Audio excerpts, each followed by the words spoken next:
বিসমিল্লাহির রহমানির রহিম। আসসালামু আলাইকুম, সবাইকে ঈদ মোবারক। কেমন আছেন নতুন পুরাতন বন্ধু সবাই? আল্লাহর রহমতে আশা করি সবাই খুবই ভালো আছেন। এই তো ঈদের 2 দিন আগে 2টা পাঙ্গাস মাছ আনছিল। এগুলো হচ্ছে দেখুন সাগরের পাঙ্গাস। তো আমি ফ্রিজে ডিপের মধ্যে রেখে দিয়েছিলাম। তো আজকে ঈদের 3 দিনের দিন, তো মাংস তো ভালো লাগতেছে না তেমন, তো আমি চাইছি একটা মাছ রান্না করব।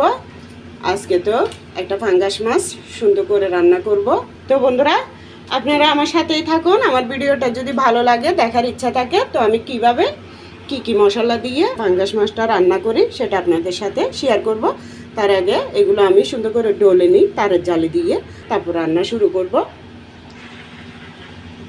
তো একটা রান্না করব, ধরেন এটা বড়টা রান্না করব আর ছোটটা রেখে দেব, যেহেতু 2টা রান্না করলে বেশি হয়ে যাবে বন্ধুরা, এটা 1 কেজির থেকে বেশি, তাই বড়টা রান্না করব আর ছোটটা রেখে দেব।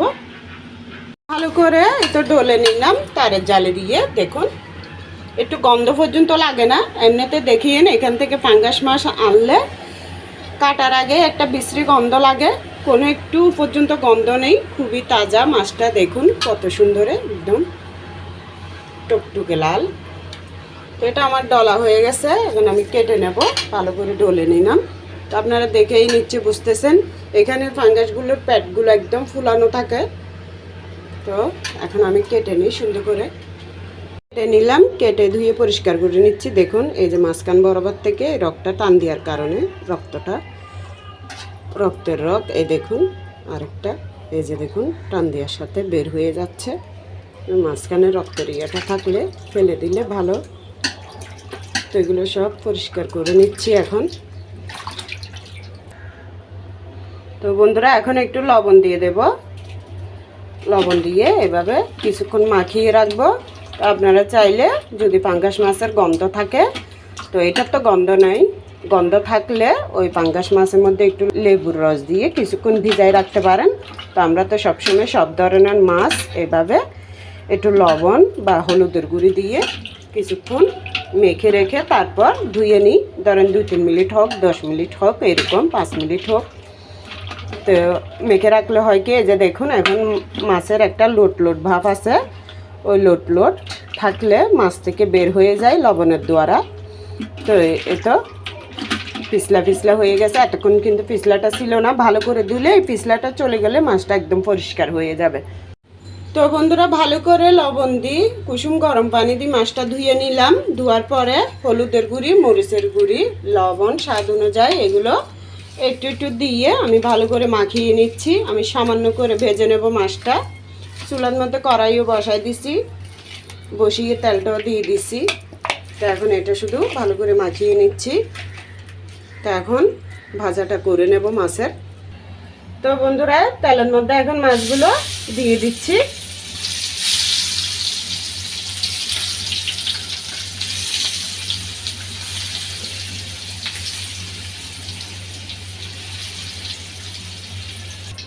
তো বন্ধুরা, এই তো দেখুন মাছটা ভেজে নিলাম। তো এখন মাছ ভাজার তেলটা আমি কড়াইয়ের মধ্যে দিয়ে দিছি। তো এখন আমি একটা বড় দেখে পেঁয়াজ কুচি করে এখানে তেলের মধ্যে ভেজে নেব। তো বন্ধুরা, লাল করে পেঁয়াজটা ভেজে নিলাম। এখন আমি এটা তুলে নেব। তো বন্ধুরা, এখন সেই পেঁয়াজ ভাজার তেলের মধ্যে আমি 2 চামচ পেঁয়াজ বাটা, 1 চামচ রসুন বাটা, 4 চামচ ছোটোগুলোই আর আধা চামচ আদা বাটা, এগুলো একসাথে দিয়ে দেব। দিয়ে এখন আবার আমি এগুলো কাঁচা গন্ধ দেওয়া পর্যন্ত ভেজে নেব। তো বন্ধুরা, দিয়ে দিলাম 1 চামচ হলুদের গুঁড়ি। এখন দিয়ে দেব গুঁড়ি মরিচ 2 চামচ দিলাম। হলুদের গুঁড়ি আরেকটু দিলাম, পুরোপুরি উঁচু করে 1 চামচে হবে। স্বাদ অনুযায়ী লবণ দিলাম। তো এখন একটু পানি দিয়ে দিচ্ছি, এটা কিন্তু মশলা বাটার পানি।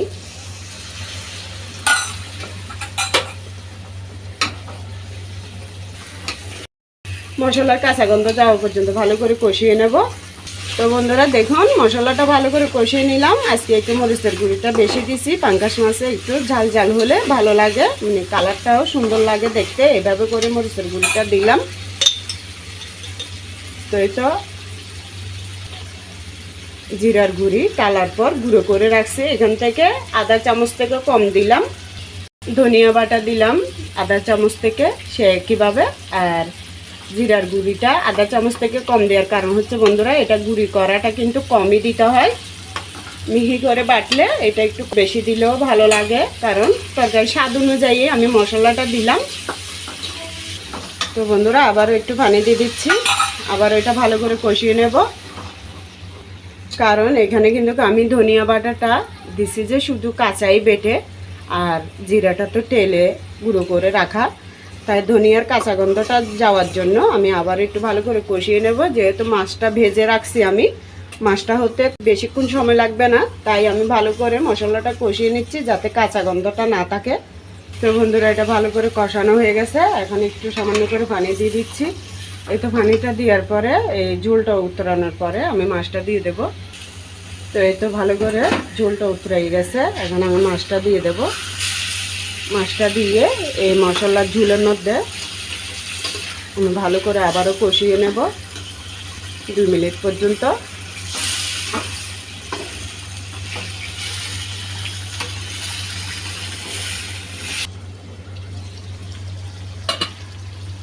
তো দেখুন বন্ধুরা কত সুন্দর লাগতেছে। আমি এইভাবে 2-2.5 মিনিট কষিয়ে নিলাম। দেখুন মাশাআল্লাহ। একটু সামান্য করে ঝোল দিয়ে দেব। তো ঝোলটা দিলে হবে কি একটু ভালো করে আরও হয়ে যাবে। সামান্য দেব, বেশি দেব না। তো বন্ধুরা দিয়ে দিলাম গরম পানি, দেওয়ার পর এই তো দেখুন নেড়ে দিচ্ছি। এটা আমি আবারও মাঝারি আঁচ থেকে কম আছে আমি 5 মিনিট বসিয়ে রাখবো। তো বন্ধুরা 2 মিনিট বাকি থাকা অবস্থায় এখন আমি পেঁয়াজ বেরেস্তা করে রাখছি, এটা উপরে দিয়ে দিচ্ছি। 2 পেঁয়াজের মতো যেরকম মাছ রান্না হয় সেরকমই করলাম। আজকে টমেটো নাই তাও দিলাম না, ধনিয়া পাতাটাও নাই, তবে দোকানে গিয়েছিল সব দোকানদার। ঈদের 3 দিন হচ্ছে আজকে, তারপরও বন্ধ, একটা দোকানও খুলে নেই, তাই কিছু আনতে পারে নাই, টমেটোটা আনতে পারে নাই, দিতে পারলাম না। তো যেভাবে কিন্তু আমি রান্না করছি এভাবে আপনাদের ভালো লাগলে রান্না করে দেখবেন, ভীষণ ভালো লাগবে। এটা কিন্তু সাগরের পাঙ্গাস, আমাদের কিন্তু পাঙ্গাস তেমন আনে না, কারণ এখানের পাঙ্গাসগুলো গন্ধ লাগে, তাই আমরা খুবই কম আনি। সাগরের পাঙ্গাসটাই সবসময় আনে পাওয়া গেলে।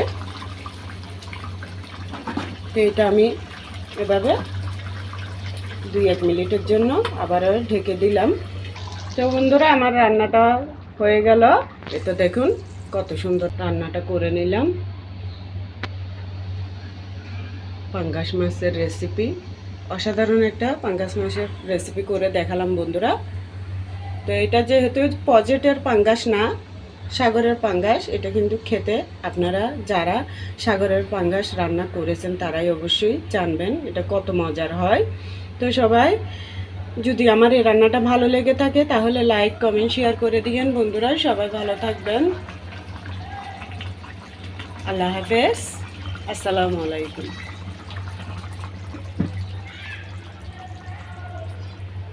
তো বন্ধুরা আপনারা চাইলে একটু শুকনো শুকনো করতে পারেন, তা আমি এতটুকুই ঝোল রাখছি, তেমন ঝোল না, এটা কিন্তু খেতে অসাধারণ হবে।